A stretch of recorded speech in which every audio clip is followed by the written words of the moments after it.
O título da nossa mensagem é uma igreja verdadeira que ora verdadeiramente.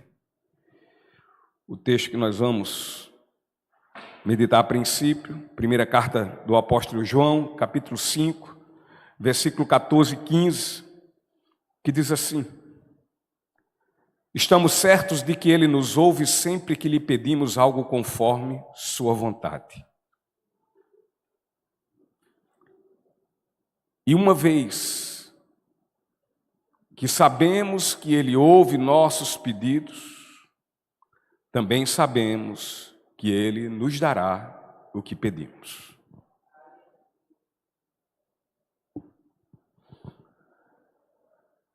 Queridos irmãos, muitas vezes quando nós vamos pedir algo a alguém, nós precisamos ter jeito para pedirmos. O nosso pedido precisa ser algo que tenha um fundamento, uma base. Precisa ser algo coerente também. Porque senão nós corremos o risco de cara termos um não. Se nós analisarmos no meio jurídico, em meio às grandes, às muitas ações que tem no âmbito judicial, e o advogado ele é muito acostumado com isso, com fazer pedidos e pedidos ao juiz, de fazer petições. E evidentemente, quando o advogado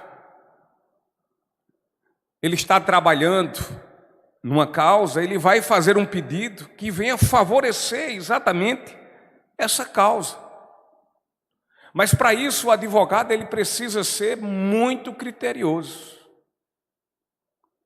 E ele precisa também ser muito diligente, ao tempo de estar muito certo de que aquilo que ele vai pedir seja coerente e tenha muita harmonia com as leis vigentes. E também que seu pedido deve ter uma coerência jurídica. Senão ele vai poder correr um sério e muitas vezes certo risco de ter o seu pedido completamente indeferido, de seu pedido ser negado.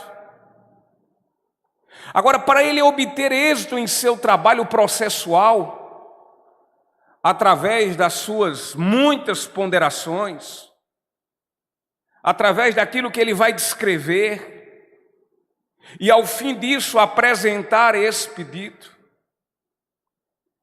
este advogado ele deve conhecer muito bem, mas olha, muito bem, quanto mais conhecer, melhor. Então ele deve conhecer muito bem a lei. Porque conhecendo essa lei, ele, dessa forma, pode ter um grande êxito de ser atendido naquilo que ele tanto deseja, de tanto ele almeja.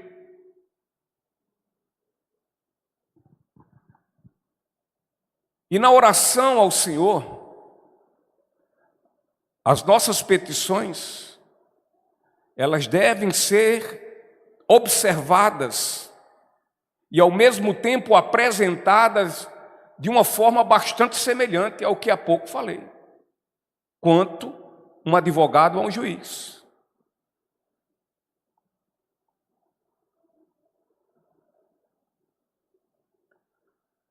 Tem que ser algo bastante semelhante.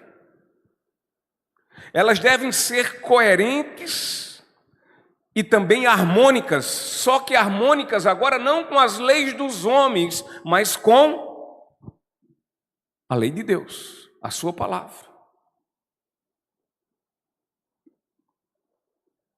Ou seja, o meu pedido, o nosso pedido em nossas orações ao Senhor, ela deve ter harmonia e coerência com a vontade do Senhor, segundo a sua palavra.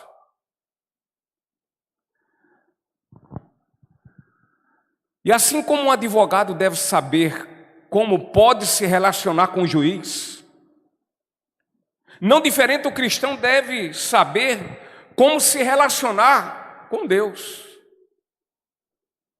Como um advogado, todo ele tem cuidado no modo de falar com o juiz, se apresentar ao juiz. Também o cristão, ele deve ter cuidado na forma como fala com Deus. Ele deve ser reverente, ele deve exaltar a Deus, ele deve ter compostura, e ele deve ter vida com o Senhor.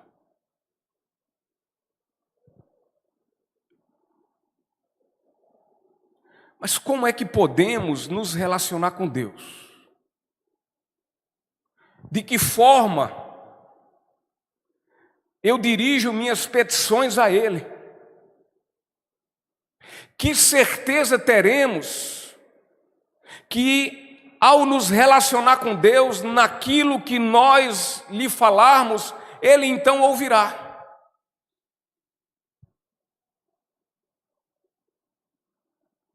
E nos ouvindo, então, irá nos atender. Onde podemos buscar a forma que nos dará a certeza de que iremos obter êxito nas nossas orações? No texto que lemos em 1 João, encontraremos aqui duas preciosas verdades sobre isso. A primeira verdade é do versículo 14. O versículo 14 diz assim, ó: estamos certos de que Ele nos ouve, sempre que lhe pedimos algo conforme sua vontade. É absolutamente improvável que, se uma pessoa que experimentou da graça de Deus, portanto, essa pessoa ela tem certeza da sua salvação, ela tem certeza da remissão dos seus pecados, e isso implica ter certeza também da vida eterna. Então esta pessoa, ela coloca-se diante de Deus confiante, em fé. A oração, queridos, ela não é um mecanismo, ela não é uma forma onde podemos colocar diante de Deus, de maneira impositiva, as nossas vontades. Como que nós estivéssemos intentando anular a vontade de Deus, a fim de que a nossa vontade venha prevalecer. Isso está equivocado, tal pensamento. A oração deve ser o meio pelo qual colocamos a nossa vontade diante de Deus, para que Ele submeta tudo quanto pedimos à sua vontade, e vontade essa que é soberana sobre tudo. Ela é que prevalece. Então o que pedimos, Ele submete à sua vontade.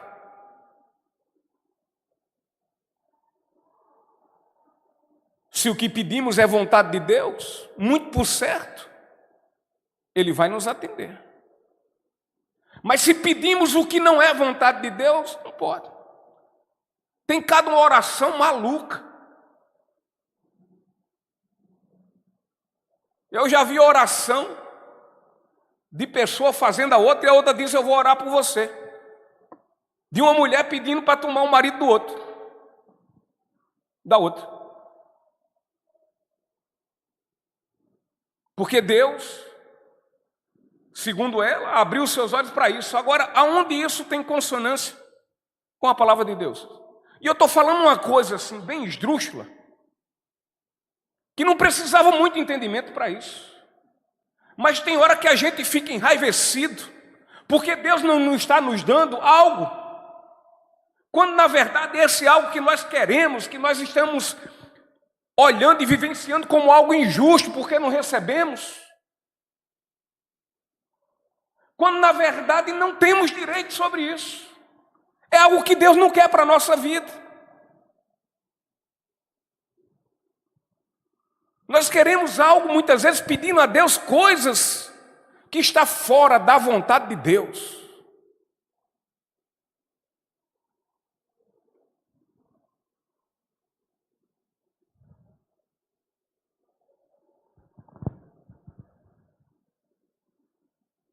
A oração, ela não deve ser prioritariamente o meio pelo qual fazemos Deus, repito, conhecer a nossa vontade,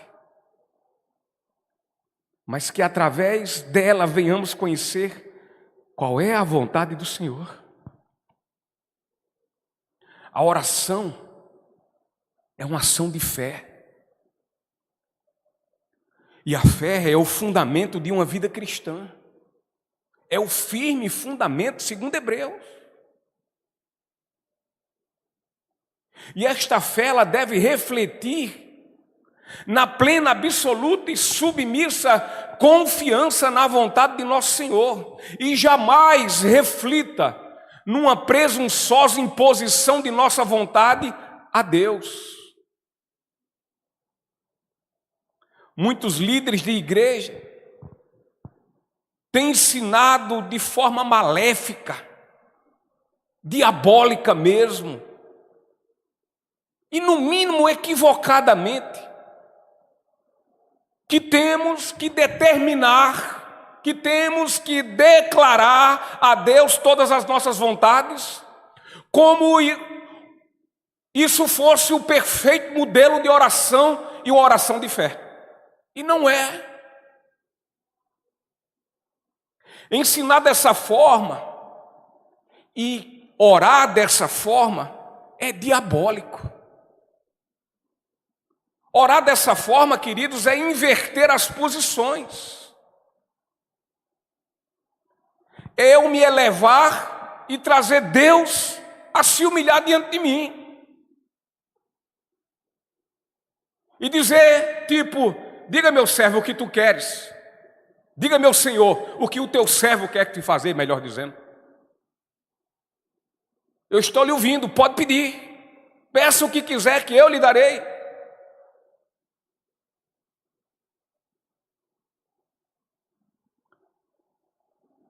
E é muito simples de nós vermos isso.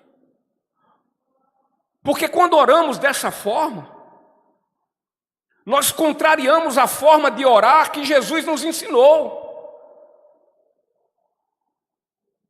Ao mesmo tempo, contraria a própria oração que Jesus orou aonde? Lá no Getsemane. Esse tipo de oração, queridos, afirma que o que deve prevalecer não é a vontade de Deus na terra, mas a vontade do homem, a nossa vontade no céu. Quando oramos, não é contra a vontade de Deus. Não pode ser. Quando oramos, tem que ser orando e nos submetendo e tomando posse da vontade do Senhor. Submetendo essa vontade. E essa vontade, a ela nos agarramos. Precisamos temer e tremer a orarmos por qualquer coisa que não esteja no centro da vontade de Deus. É um perigo. Olha o que Tiago fala no seu livro, no capítulo 4, do versículo 1 ao 3.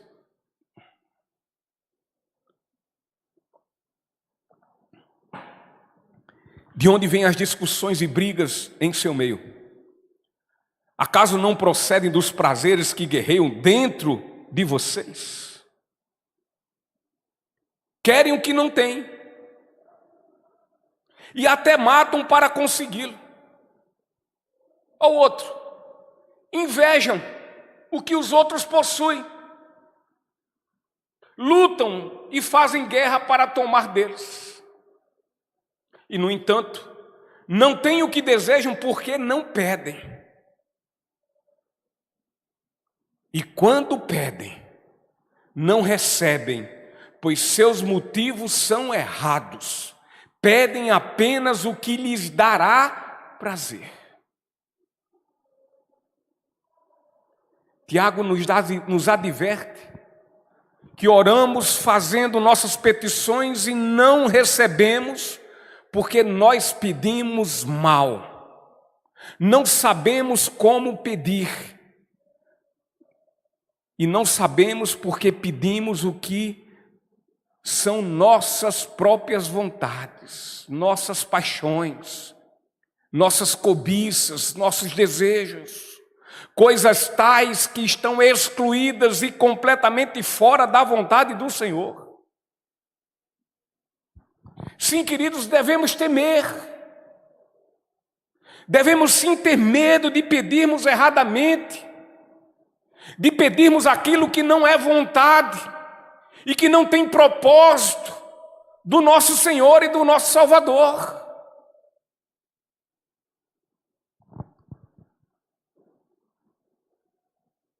Talvez a pergunta seja, mas como é que eu posso saber se o que eu peço está conforme a vontade de Deus?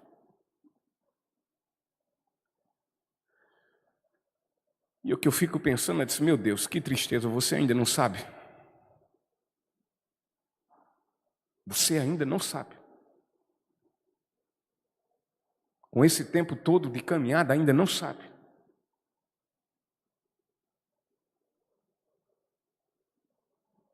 Porque muitas vezes até um indulto, um menino na fé, aquele que nasceu faz pouco tempo, um neófito, como fala, até tudo bem. Mas tem gente que já está caindo os dentes, pastor. E ainda não sabe como pedir ao Senhor. Participa de discipulado do começo ao fim, mas não consegue. É uma tristeza de fato.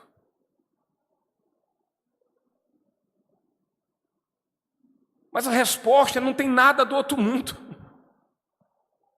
Só uma forma de conhecermos a vontade de Deus. E essa forma é através das Escrituras Sagradas, não tem outra.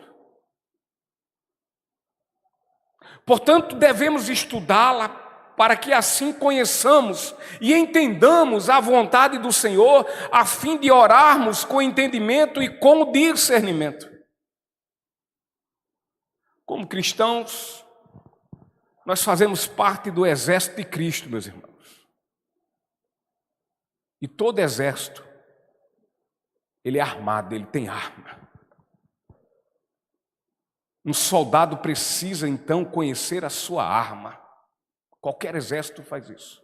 Quem serviu o exército, eu não servi, mas sei disso. Ele tem que conhecer tudo, desmonta, monta a arma, sabe tudo sobre ela. E não somente sobre montá-la e desmontá-la, para que serve função, o gatilho, enfim, o pente e tantas outras coisas. Mas além disso, além de conhecer, porque tem muita gente que conhece a arma, mas não sabe manuseá-la. Não sabe colocá-la em prática. Não sabe apontar para o alvo e atirar e acertar de forma certeira. Ainda que conhecendo. Um soldado deve ser treinado para que conheça peça por peça da arma, como há pouco falei. Ele deve saber empunhá-la. Ele deve saber mirar e atingir o alvo. O cristão, ele é soldado.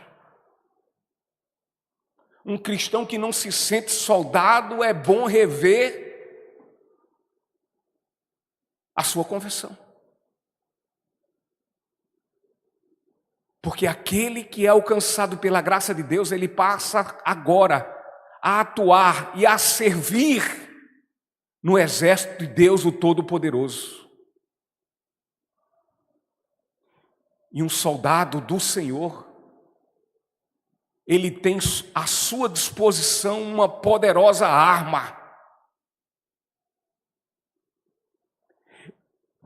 Ele tem também, nessa poderosa arma, ele tem a arma da oração persistente e sincera. É o que Davi escreve. Há um coração sincero, contrito. O Senhor ouve o clamor.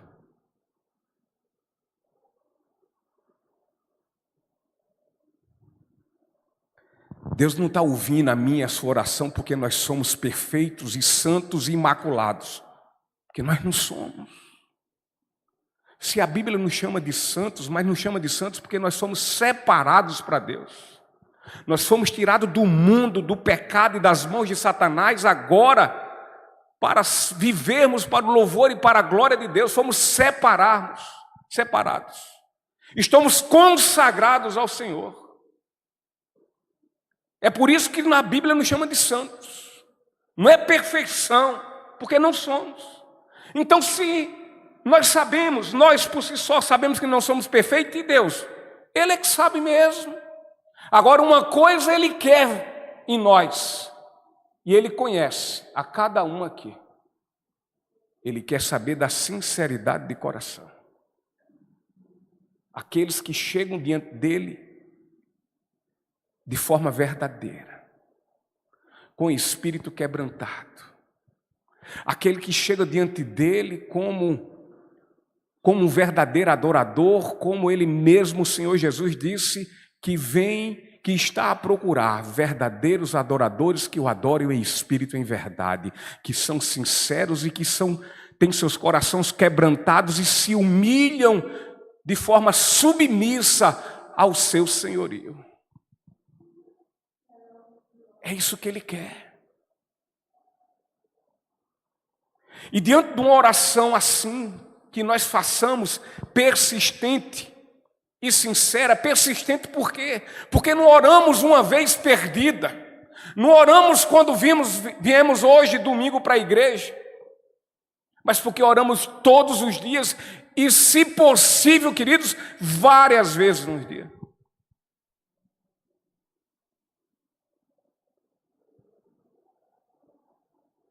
Mas essa arma, a oração, tem sido uma arma menosprezada, rejeitada e ridicularizada pelo mundo com todo o seu sistema.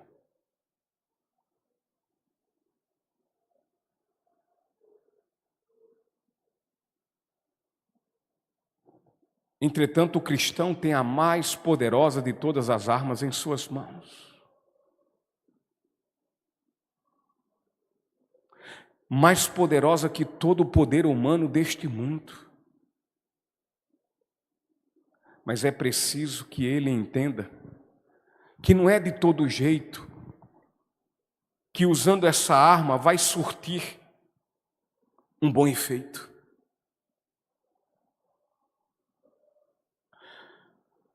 O Senhor ouve a voz dos seus filhos redimidos, entretanto, por meio da sua palavra, Ele determina condições para isso. Entre essas condições, eu vou citar algumas. A primeira condição, Salmo 66, versículo 18. Salmo 66, versículo 18 diz: se eu não tivesse confessado o pecado em meu coração, o Senhor não teria ouvido.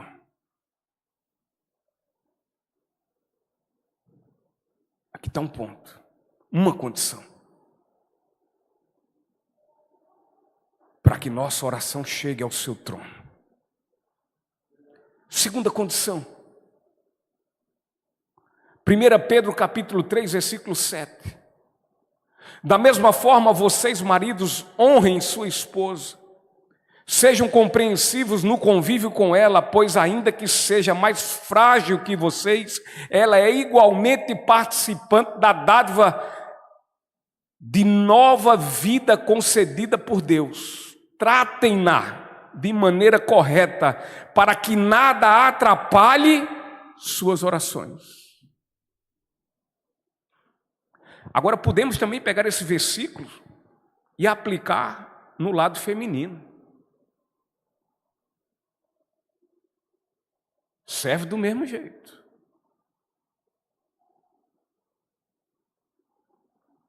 Terceira condição. Marcos capítulo 11, versículo 25. Quando estiverem orando, se tiverem alguma coisa contra alguém, perdoem-no, para que o seu Pai no céu também perdoe seus pecados. Quarta condição. Mateus 5, versículo 23 e 24. Portanto, se você estiver apresentando uma oferta no altar, seja o que for, necessariamente não tem que ser o dízimo, sua ida ao evangelismo, seu devocional, sua vida no todo, como um culto ao Senhor. Portanto, se você estiver apresentando uma oferta no altar do templo e se lembrar de que alguém tem algo contra você, deixe sua oferta ali, no altar.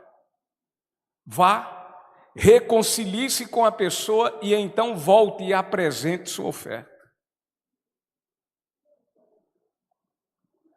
Então, queridos, quando temos um pecado inconfesso, ou seja, não confessado, nossa oração é completamente inútil. Deus não escuta pessoas cheias de soberbas, de presunção, de orgulho, orgulhosas. O princípio do começo e de uma continuidade de comunhão com Deus é a humildade. Aos soberbos ele pesa mais a mão ainda. Então João, capítulo 14, versículo 13 ao 15 diz, esse texto aqui é o que é mais usado de forma equivocada, um dos mais. João 14, 13 e 15. 13 ao 15. Na realidade o 15 ninguém lê. Vocês podem pedir qualquer coisa em meu nome, e eu farei para que o Filho glorifique o Pai. Eita, a igreja da glória. Aleluia. E ao 14, sim, peçam qualquer coisa em meu nome, e eu o farei.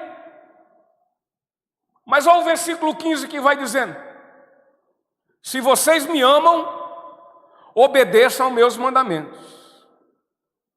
Porque se for assim, aí sim, vocês vão me pedir o como devem pedir, e essa qualquer coisa em meu nome vai estar de acordo com a minha vontade, para que dessa forma eu venha fazer e o seu nome seja glorificado.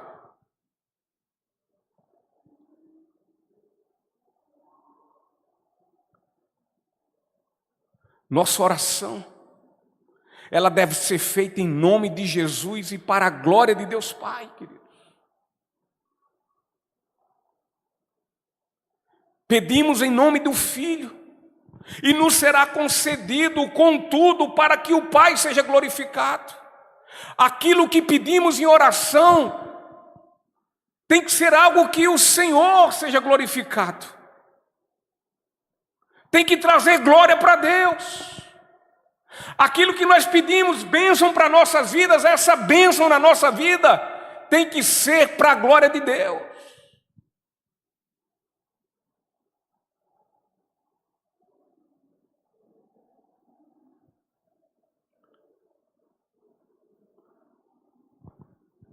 E tais condições implica aqui em amar ao Senhor. E esse amor é evidenciado na obediência. Não adianta estar toda hora a gente ama, eu te amo, Senhor, eu te amo, Senhor, eu te amo, Senhor. E ele diz, faça isso, não faço. Perdoe, não perdoo. Prego o evangelho, não prego. Ore, não oro.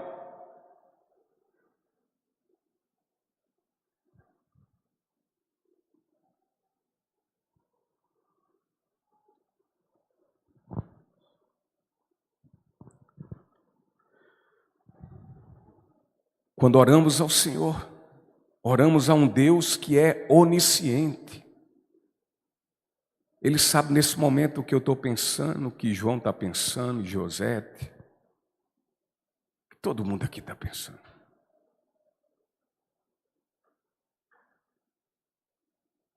Nós oramos a um Deus onisciente que sabe a total e completa verdade aqui, no nosso ser interior. Eu engano vocês, mas eu não consigo enganar a Deus, não tem como. É papel de idiota tentar fazer. É ser um idiota.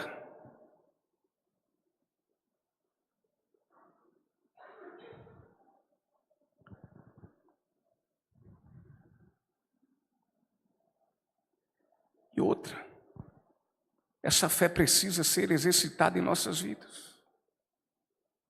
Porque sem essa fé é impossível agradar a Deus. Porque se não temos essa fé,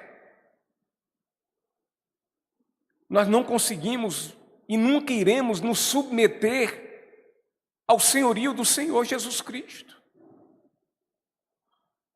Nós vamos dizer que cremos, que somos cristãos, que sou evangélico, que sou crente, que faço parte da membresia de uma igreja, que desci as águas, nós vamos dizer tudo isso, mas se essa fé não for uma verdade, a fé salvífica não for uma verdade em nossas vidas, nós jamais conseguiremos nos submeter ao Senhor. Jamais. E se nós não conseguimos nos submeter ao Senhor, não haverá obediência de tipo algum. E se não nos submetemos, não há transformação. Sem fé, não pode existir a graça de Deus. Sem fé, não pode existir um Senhor em nossa vida, em nossas vidas. Assim como também não vai existir um Salvador. Portanto, fazer uma oração dessa forma é fazer uma oração vazia. Como também vazia será a resposta dessa oração. A outra verdade é que é versículo pertinente ao versículo 15, que diz: e uma vez que sabemos que Ele ouve nossos pedidos, também sabemos que Ele nos dará o que pedimos.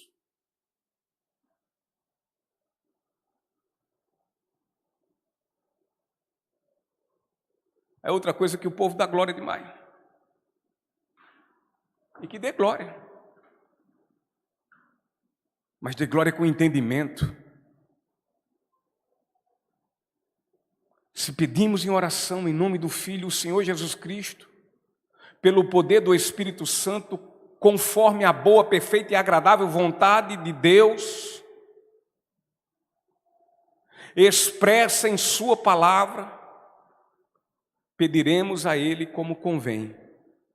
E dessa forma, sim, teremos a confiança de que o Senhor, nosso Deus, está a nos ouvir a nossa oração.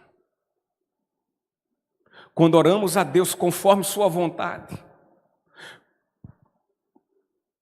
quando a oração é feita em completa harmonia e centralidade com sua palavra, a resposta de oração não é algo incerto, mas uma certeza convicta, vivenciada de antemão.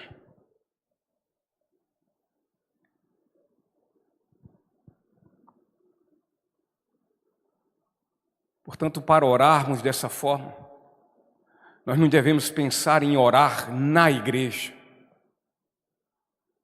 mas que pensamos orar como uma verdadeira igreja. Uma verdadeira igreja.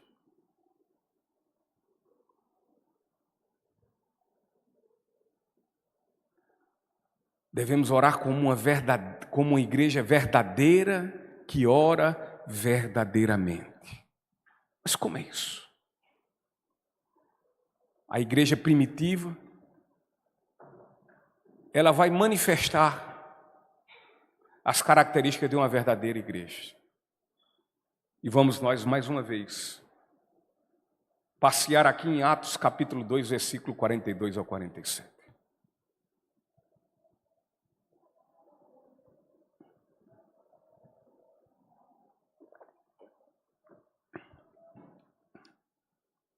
Atos 2, 42 ao 47 diz: todos se dedicavam de coração ao ensino dos apóstolos, à comunhão, ao partir do pão e à oração. Havia em todos eles um profundo temor, e os apóstolos realizavam muitos sinais e maravilhas. Os que criam se reuniam num só lugar e compartilhavam tudo o que possuíam. Vendiam propriedades e bens e repartiam dinheiro com os necessitados. Adoravam juntos no templo diariamente, reuniam-se nos lares para comer e partiam o pão com grande alegria e generosidade, sempre louvando a Deus e desfrutando a simpatia de todo o povo. E a cada dia o Senhor lhes acrescentava aqueles que iam sendo salvos. Então a igreja primitiva, ela não divorciava a palavra da sua vida. Ela não separava sua confissão de fé do seu estilo de viver.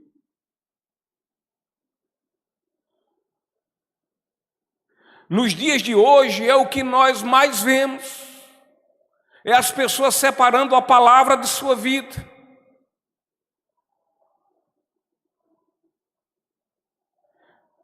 É separando sua confissão de fé da sua forma de viver. Vive na igreja como um crente, mas lá fora como mundo. Mas a palavra diz isso, ele diz: epa, a palavra é lá na igreja, aqui não. A palavra tem sua hora. A palavra tem seu momento para eu vivê-la. Afinal de contas, eu fui liberto. Você foi liberto, crente, mas não foi liberto para ficar pecando, não. Você foi livre do pecado para se submeter ao Senhor. Você foi livre do pecado para agora viver segundo a vontade dEle, não segundo a sua. Você foi livre do pecado para andar segundo os propósitos de Deus e não segundo os seus. Para realizar na sua vida os planos deles e não os seus, não os nossos.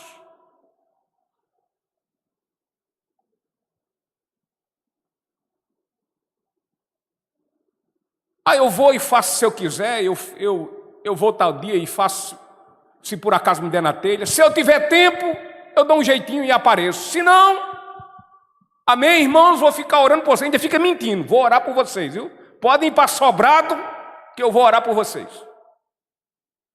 Ainda por cima mente, porque não vai orar. Porque a sua cabeça não está nisso. Seu pensamento não está nessas coisas. O pensamento está noutra vibe. Na vibe do mundo. Nos prazeres do mundo. Então, na igreja primitiva em Jerusalém, aqueles irmãos daquela época, eles não faziam essa separação da palavra com sua vida.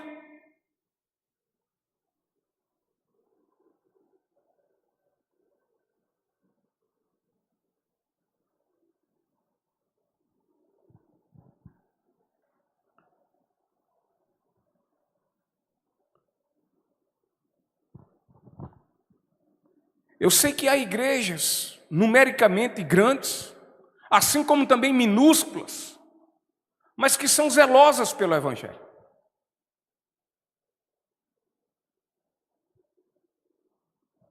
Mas também tem igrejas que crescem absurdamente e não estão nem ainda para o Evangelho. Querem saber do crescimento numérico, da numerolatria. Querem saber da entrada de pessoas. Querem saber da adesão de pessoas àquela denominação, àquela igreja. E não de conversão dessas pessoas. Tem igrejas que têm crescido estrondosamente em membros, mas elas estão minguando cada vez em viver a vontade de Deus, a submissão a Deus, ou seja, a viver a santidade e lutar por santidade diante do Senhor. Que não é fácil para nós, que ainda temos o inimigo da nossa carne aqui reinando muitas vezes ali e acolá em nossas vidas. Mas eles não estão preocupados, venha do jeito que está, fique do jeito que quiser. Contribua, encha a igreja.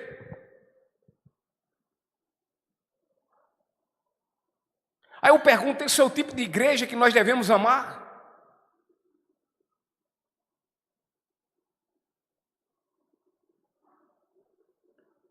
Porque se for, aqui nós temos uma igreja que temos que odiá-la.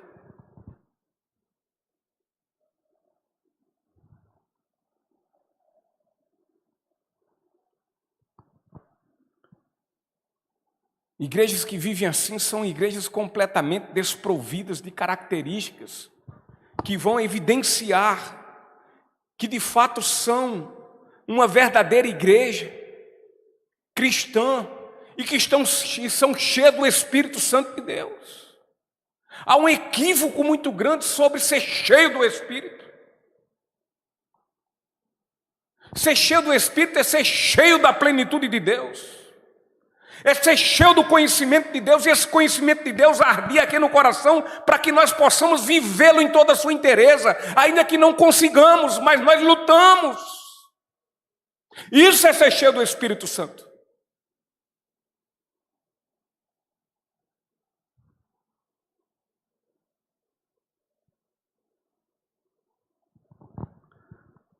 Mas o que é que caracteriza uma verdadeira igreja cristã? Vamos lá. Primeiro aqui, uma verdadeira igreja cristã cheia do Espírito Santo de Deus, ela tem responsabilidade e é fiel com o Evangelho. É fiel com o Evangelho. O versículo 42 diz: todos se dedicavam de coração ao ensino dos apóstolos. Uma igreja cristã verdadeira e cheia do Espírito Santo de Deus nasce e vive fundamentada no Evangelho. Ela nasce e dá continuidade na sua vida fundamentada, alicerçada no Evangelho. E queridos, a igreja primitiva nasceu com o quê? Ela nasceu a partir de quê?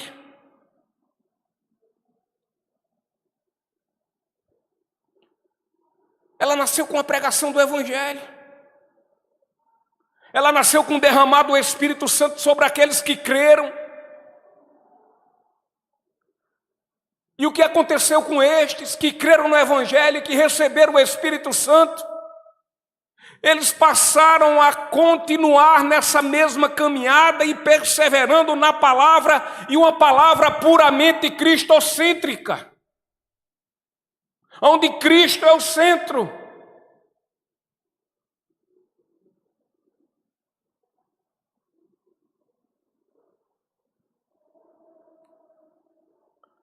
No decorrer dos tempos ocorreram muitos desvios com a verdade do Evangelho. Houve as muitas heresias lá da Idade Média, o paganismo, a obscuridade da graça, a graça universalista, o movimento liberal que ainda hoje perdura, aonde tudo é relativo e a razão está acima da revelação, ou seja, o movimento, esse outro movimento neopentecostal arraigado em nossos dias, onde o que importa são as experiências e não a revelação das Escrituras.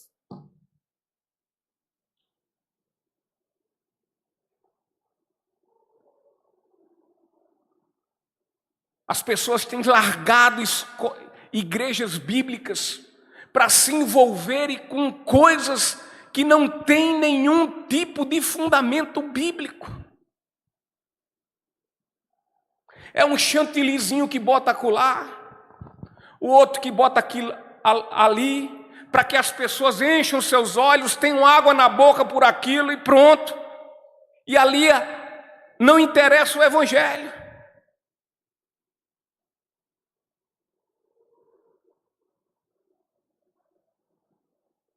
Contudo, meus irmãos, Deus tem zelo com sua palavra. Uma verdadeira igreja cristã cheia do Espírito Santo de Deus, ela não negocia o santo e verdadeiro e único evangelho de Cristo. Ela não negocia. Uma verdadeira igreja não. A pergunta é: a igreja, a nossa igreja, ela negocia esse evangelho? Se ela negociar esse evangelho, saia de dentro dela. Corra daqui. Corra.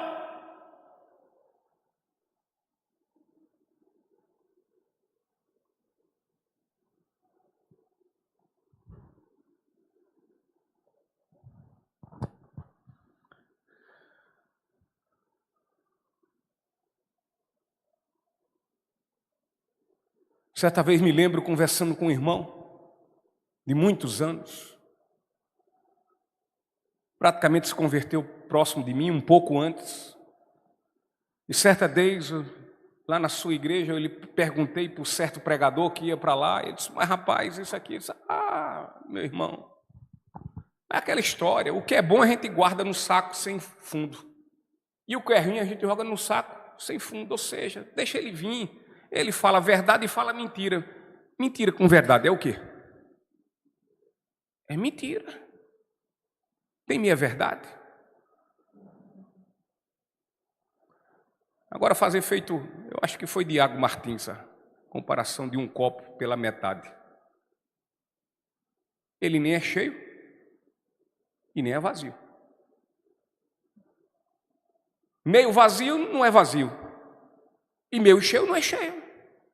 Verdade é verdade e mentira é mentira.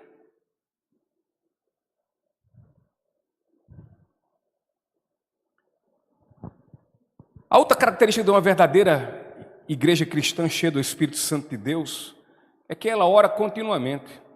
Ela ora. Ao versículo 42, lá no finzinho, ele diz: todos se dedicavam de coração ao ensino dos apóstolos, à comunhão, ao partir do pão e à oração. Dedicavam. Dedicar não é uma coisa que se faz esporadicamente, uma vez perdida, não. Dedicar. Você trabalha, se dedica ao trabalho, você estuda, se dedica ao estudo. A palavra está dizendo: se dedica à oração.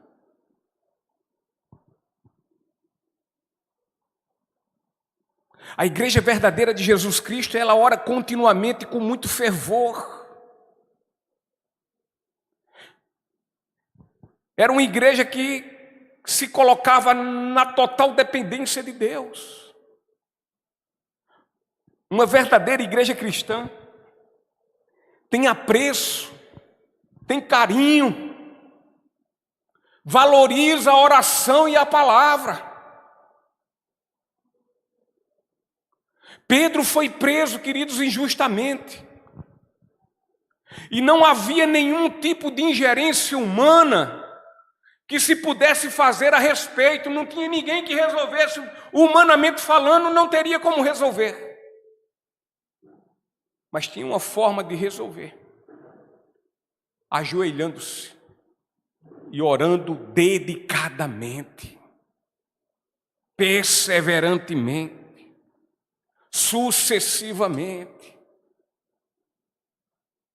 continuamente, com muito fervor, e centrando os seus pedidos na vontade de quem? Do Senhor. E aí o que aconteceu? Deu-se a vontade de Deus e Pedro foi libertado de forma milagrosa.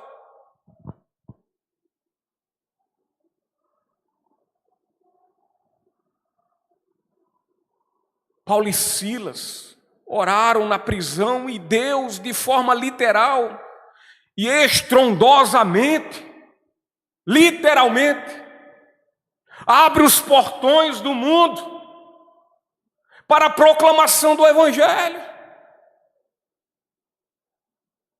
Uma verdadeira igreja cristã, que é cheia do Espírito Santo de Deus, ela ora continuamente, ela ora com propósito de glorificar o nome de Deus, pois ela ora segundo a vontade de Deus e não segundo a sua própria vontade.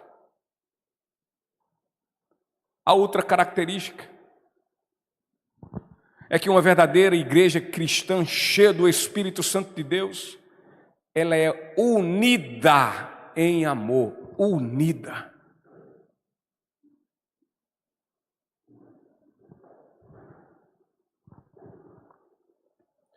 Versículo 42, todos se dedicavam de oração ao ensino dos apóstolos, à comunhão, ao partir do pão. E o versículo 44 e o 46.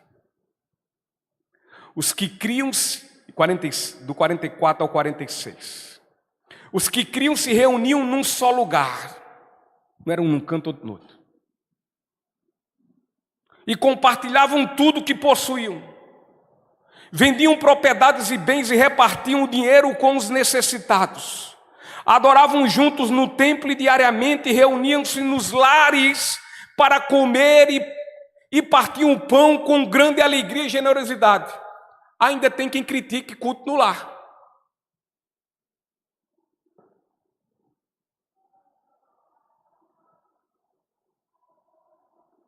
Uma igreja cristã, queridos, verdadeira, que é cheia do Espírito Santo de Deus. Os irmãos se amam. Não fica trincando os dentes um para o outro, não.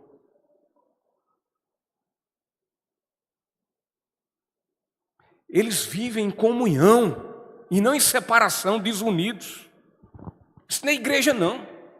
Isso pode ser tudo no mundo, menos igreja.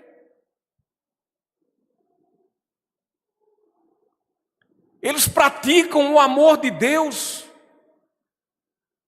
o amor que nós tanto falamos, com o qual Ele nos amou e que nós não merecemos. Mas a igreja verdadeira, cheia do Espírito Santo de Deus,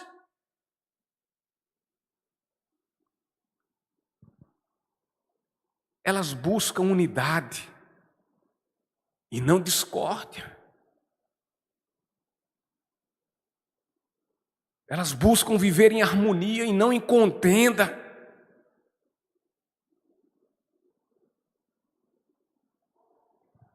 Ela expressa um amor que todos nós dizemos tanto. E que é uma grande verdade que nós não merecemos. Mas porque Ele nos amou, nós nos amamos. Cheio de diferenças. Cheios de mimimi. Porque como lemos há pouco, antes da pregação, aquele devocional,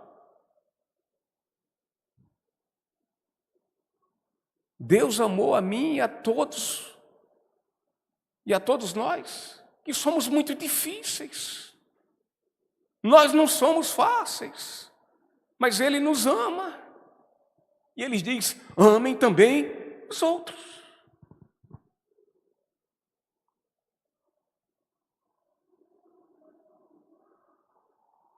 Aquela igreja lá primitiva, acerca desse amor com o qual eles disseram que foram amados e não mereciam, e eles estavam certos. Eles amavam inclusive os que eles não gostavam. os que eles não simpatizavam, mas eles amavam.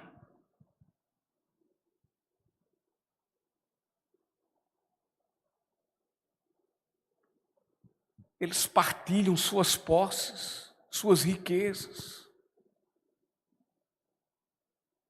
A igreja cristã verdadeira, queridos, essa igreja que é cheia do Espírito Santo de Deus, ela amava vir aqui para o templo e não deixar o templo vazio como está aqui.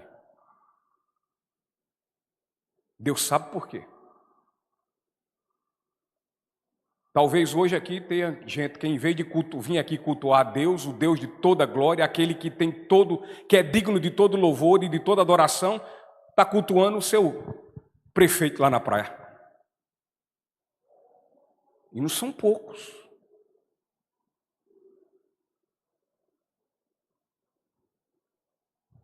Mas a igreja que é cheia do Espírito Santo, a igreja cristã verdadeira, ela ama vir ao templo do Senhor. Ela não vem empurrada. Ela vem porque ama aquele que lhe amou.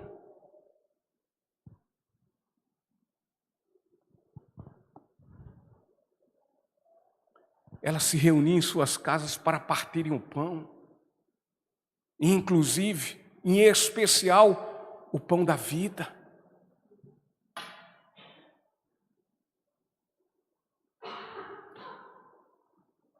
Você quer ver um lugar onde tem enchimento do Espírito Santo que transborda? Esse lugar é evidenciado porque lá existe amor. Porque existe amor. Porque existe unidade. Porque existe comunhão.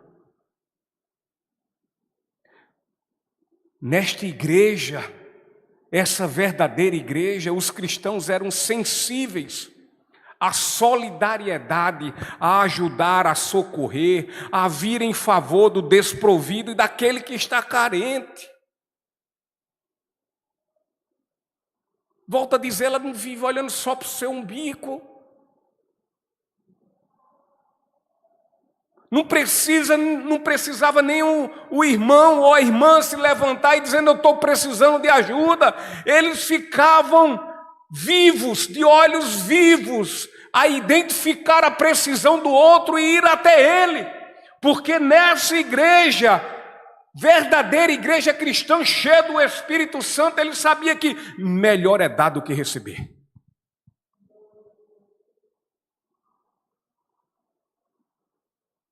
As igrejas de hoje têm que chalerar. A igreja de hoje tem que fazer rifa.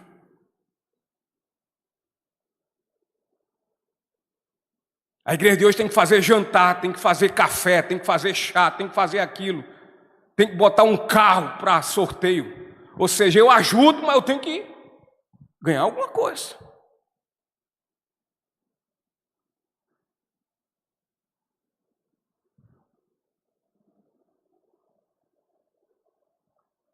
Estes irmãos daquela igreja eram cheios do Espírito Santo de Deus. Portanto, eram convertidos da alma, convertidos do coração, convertidos da mente e convertidos do bolso. E a outra característica que uma verdadeira igreja cristã cheia do Espírito Santo de Deus é reverente e é temente ao Senhor. Ao versículo 43, havia em todos eles um profundo temor, e os apóstolos realizavam muitos sinais e maravilhas.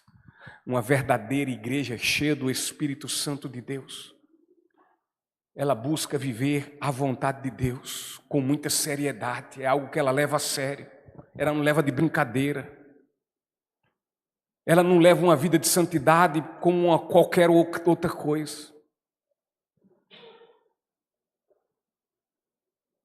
Uma verdadeira igreja cheia do Espírito Santo, ela quer glorificar a Deus. Uma verdadeira igreja cheia do Espírito Santo, ela tem medo de ser instrumento de vergonha de Deus. Ela quer ser instrumento de glória de Deus. Ela não ficava vivendo e olhando, dizendo, eu acho que é assim, deve ser assim. Não, ela olhava e dizia assim, mas o meu Senhor quer assim, e assim eu quero lutar em viver, ainda que ali, acolá, eu não consigo, mas eu quero, me ajuda, Senhor, me dá força, Senhor.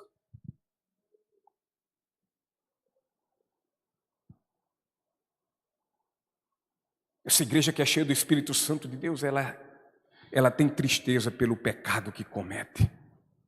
Ela não tem alegria. Ela sabe, essa igreja sabe o quanto é santo Deus da sua vida. E assim ela tem atenção, ela tem respeito, ela tem reverência às coisas de Deus.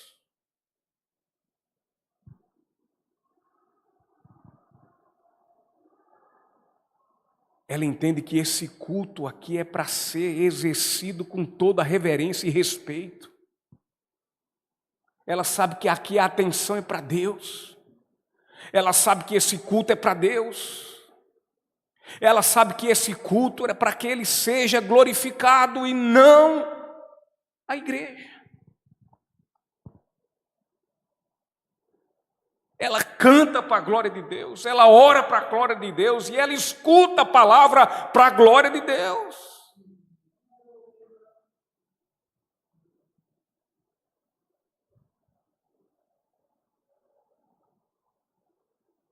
Ela tem reverência às coisas de Deus.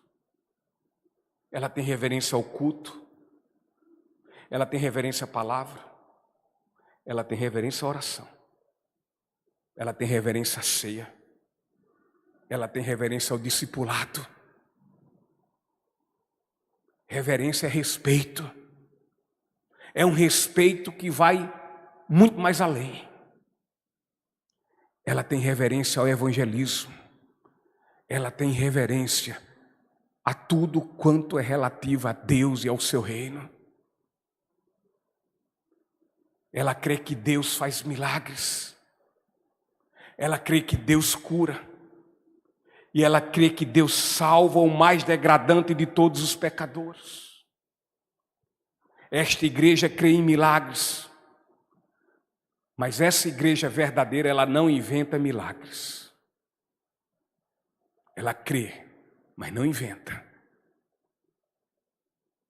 Portanto, uma verdadeira cristã cheia do Espírito Santo de Deus, ela é reverente e temente ao Senhor. Que nós sejamos sempre essa igreja. A quinta e última característica é que uma verdadeira igreja cristã cheia do Espírito Santo de Deus é querida, é respeitada e cresce conforme o operar de Deus e não dos homens. Versículo 47 diz, sempre louvando a Deus e desfrutando a simpatia de todo o povo, e a cada dia o Senhor lhes acrescentava aqueles que iam sendo salvos. A verdadeira igreja cristã, a que é cheia do Espírito Santo de Deus, ela é simpática aos olhos da comunidade onde vive.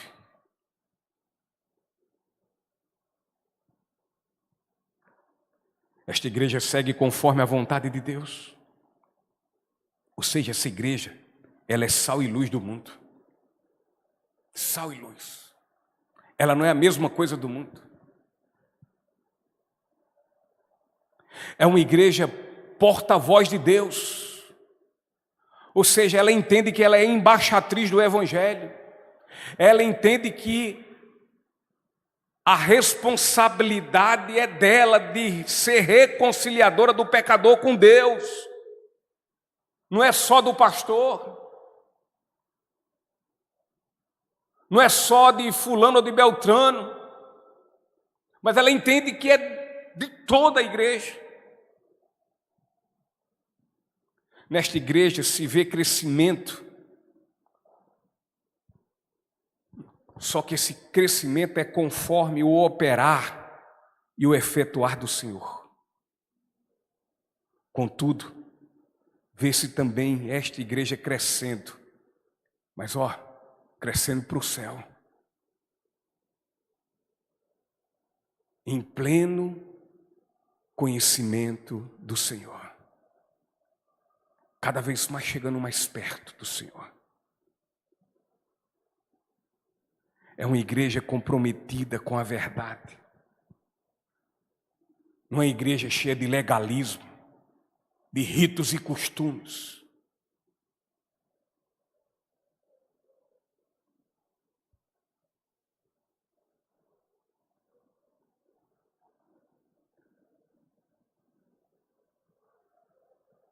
É uma igreja que prega uma vida segundo a vontade de Deus. E, portanto, é uma igreja que não vive um farisaísmo e hipocrisia.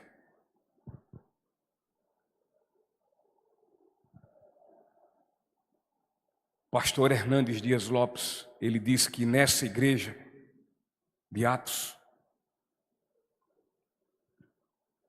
ali estavam os melhores pais, ali estavam os melhores maridos, ali estavam os melhores esposas, ali estavam os melhores filhos, ali estavam os melhores amigos, ali estavam os melhores vizinhos, ali estavam os melhores estudantes, ali estavam os melhores profissionais, ali estavam os melhores empresários. A pergunta é,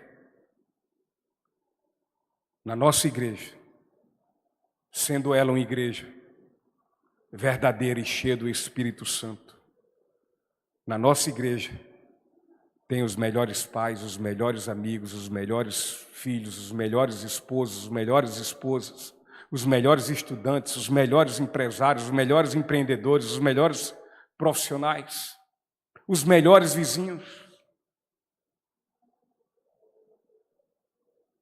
Ministério de Louvor.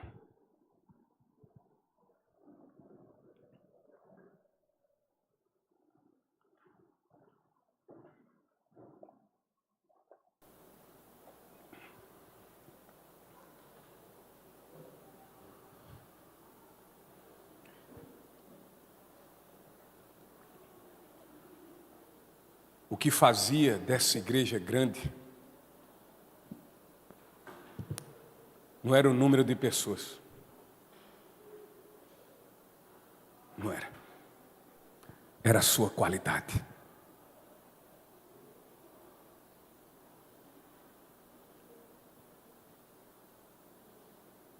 Não era o seu tamanho. Era o seu conteúdo. Não adianta ser grande e não ser a igreja de Cristo, a bíblica igreja de Cristo.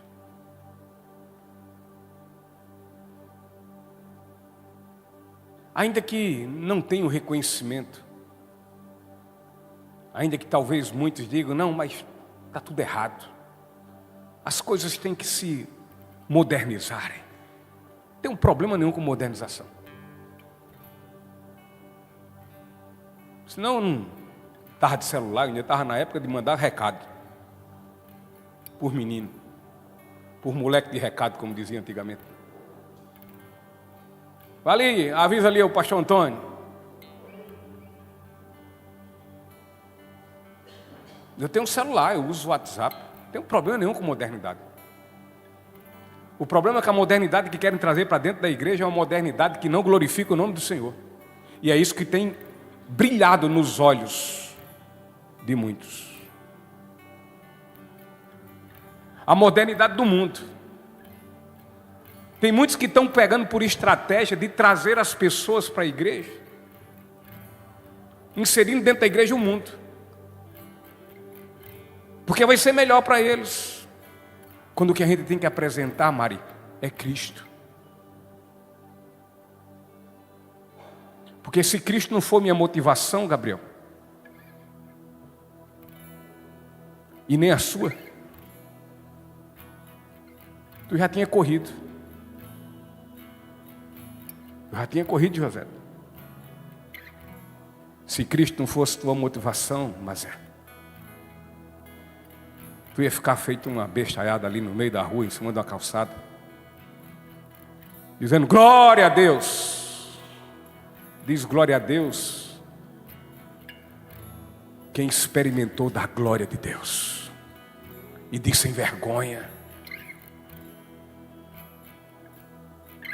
Não tem timidez para dar glória a Deus. Não tem timidez para orar onde estiver. Não tem timidez para falar desse evangelho.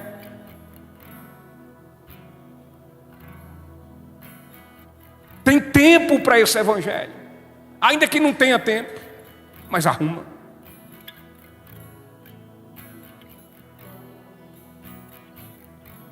Não tem saúde, mas pede ao Senhor graça. Senhor, me levanta. Eu não vi o apóstolo Paulo no final da carreira dele. Olha, o final da carreira dele, o pobrezinho estava só o projeto. Não vi um minuto. Ele, Senhor, eu vou parar. Senhor, eu vou tirar férias.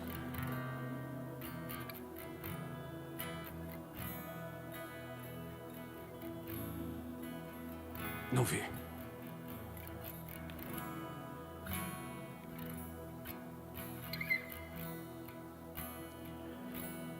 Tem algumas coisas que a gente fica pensando e analisando, sabe? Às vezes até pequenas coisas, talvez pequena para mim, maiores para outro, mas ao mesmo tempo que eu vejo uma pequena atitude, e aliás foram 3 pequenas atitudes, entre muitas que eu já conheci, de pessoas aqui na igreja inclusive, mas assim me veio à mente agora ele.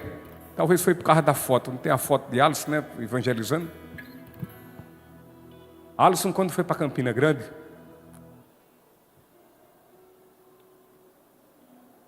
ele passou sérios aperreios lá.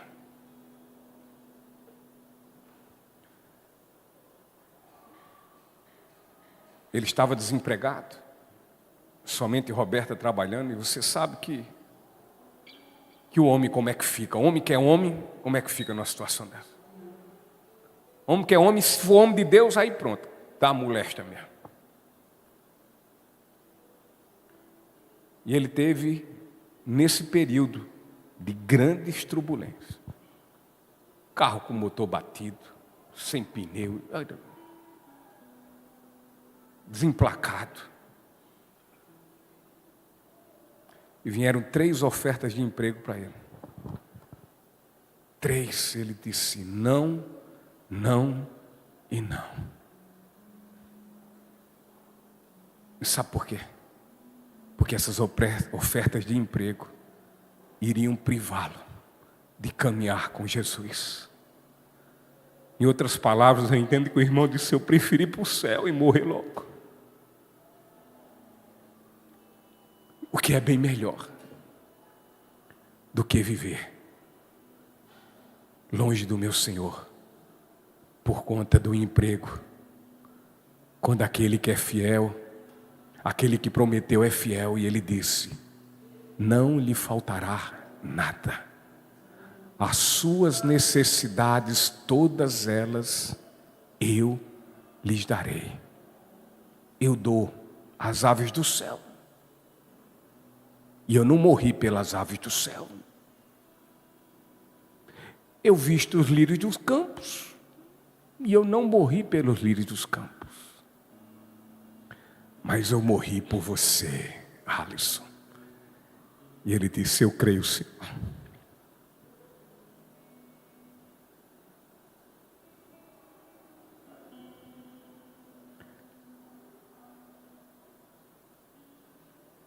A igreja é grande pelo seu conteúdo e pela sua qualidade. Não é por adesões, mas verdadeiras conversões que buscam ao Senhor.